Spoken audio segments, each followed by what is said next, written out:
Howdy, BookTube. Why don't you grab a cuppa, settle on in, grab a snack, and let's have a little chat about some things. This is a video I've been wanting to make for a while, but just was never quite sure how to do it or what I was going to say. But then I realized that May is Mental Health Awareness Month, so I figure what better time to put this video up. I still don't really know what I'm going to say, so apologies in advance if this video is really long, but I feel like it's always important to hear as many stories as possible when it comes to people who suffer from various ailments when it comes to mental health, because every story is different and you never know which story will resonate with which person.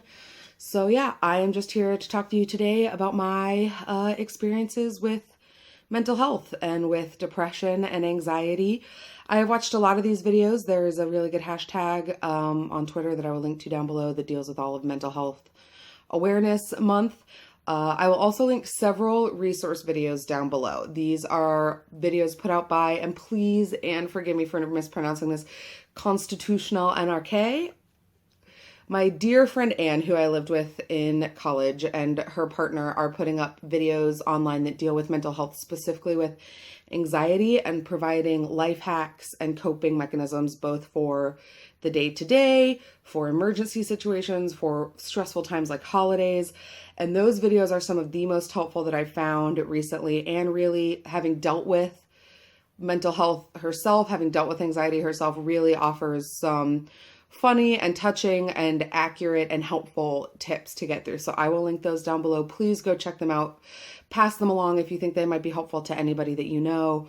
But yeah, I don't have one of those stories that is very exciting, quote unquote. There was no single incident that drove me to depression. There is no one trigger that brings around my anxiety. It was for me just a very kind of slow crawl and slow realization through basically the middle of college up until about the time I had my son, that kind of type A pressure and that inner voice to do well and to succeed had become something else and had started speaking to me metaphorically in kind of a different way, to the point where it was becoming unhealthy for me and bad for me.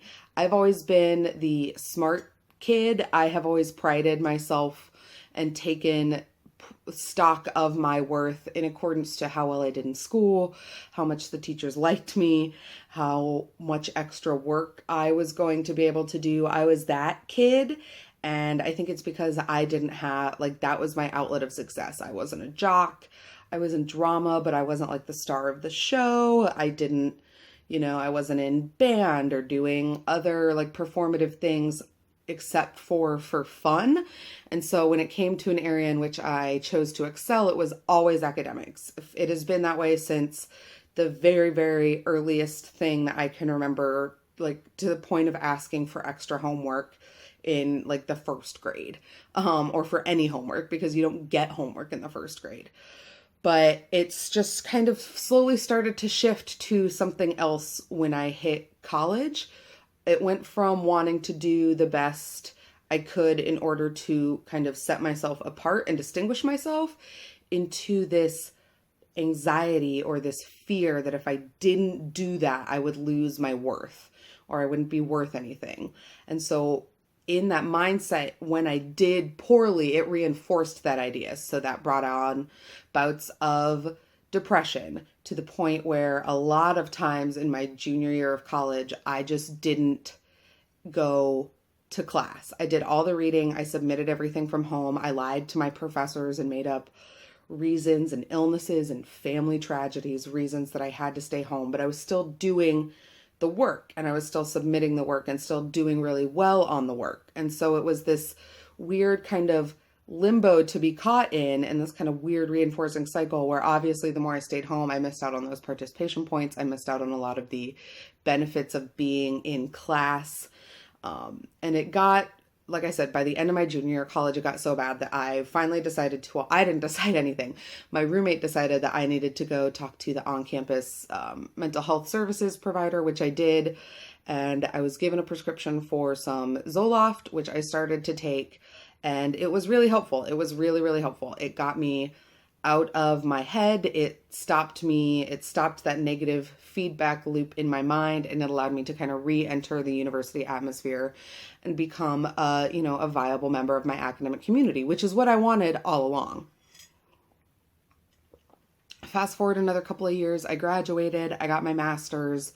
I was working full time in a job that I really, really liked, and really, really, like, I love the industry that I work in, but it wasn't really what I ever wanted to do. If you'd asked me in college or junior high or high school what I wanted to do, I wanted to teach, and I wanted to teach at a higher level. I wanted to teach at the university level, but I didn't get in anywhere I applied. When I applied for my master's for English, I didn't get in anywhere.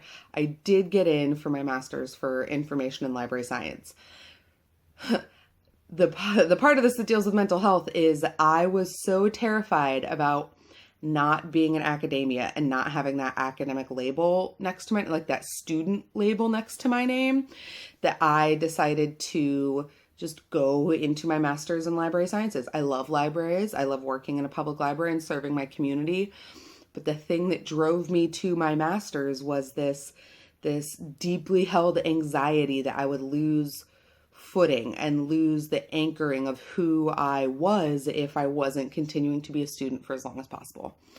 So I got my master's and I went into my service field that I got my master's for. I'm a public librarian, as you guys well know, and I love it. I love it on the day to day. It puts me in contact with people and with books and with serving my community and with talking about the power of literacy, all of those things that I love. But it's also tough because it's an environment in which you are constantly having to defend the things that you do in this country and in this age when libraries are being closed and budgets are being stripped and downsized and people are just not necessarily seeing the value of libraries anymore.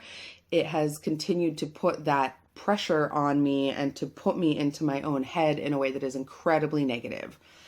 Add to that the hormonal insanity and crazy shifts of becoming a new mom, and then shortly after becoming a new mom, dealing with a fairly major surgery. I haven't really ever talked about this, but I had a series of pilonidal cysts pop up shortly after I had my son. I will let you Google it. Be warned, it is gross. But it required surgery to fix, and the recovery process, I have actually just technically exited the recovery process. It took just about a year to be fully recovered. And even then, I'm still in like that weird limbo of like, well, you're technically better, but don't do anything to fuck it up because it could come back and then we'd have to start the process all over. And that's just really been very, very stressful. And all of that external stress combined with all of my internal stress that is fueled by the fact that I am constantly feeling in this defensive position of my job and my industry and its worth and its value, has created this environment where I am back on the Zoloft after taking a couple of years off. I just very recently found a new therapist and worked out a new prescription treatment plan, and I'm really, really enjoying it. Well, not enjoying it. I'm very, very grateful to have found a system and a therapist and a process that is working for me at the moment. And I'm really excited that my therapist is up to adaptation and trying different things to find out what works.